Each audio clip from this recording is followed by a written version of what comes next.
দিচ্ছি। আমি বেজন্দ্রকর দ্বাদশ শ্রেণীর ছাত্র। আমাদের ইলেকট্রনিক অ্যান্ড হার্ডওয়্যার সাবজেক্টের ওপর একটি প্রজেক্ট তৈরির কথা ম্যাডাম বলেছেন, তাই আমি একটি প্রজেক্ট তৈরি করেছি। প্রজেক্টটির নাম হলো অটোমেটিক কুলার মেশিন।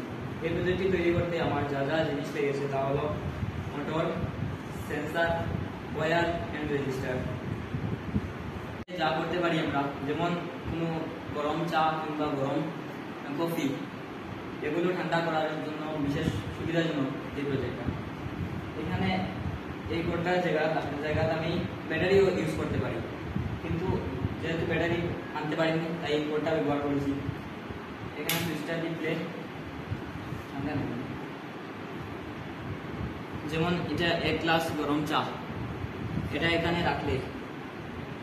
রাখলে অটোমেটিক ফ্যানটা ঘুরে চাটা ঠান্ডা হয়ে যাবে, তাতে আমাদের ফুদিকে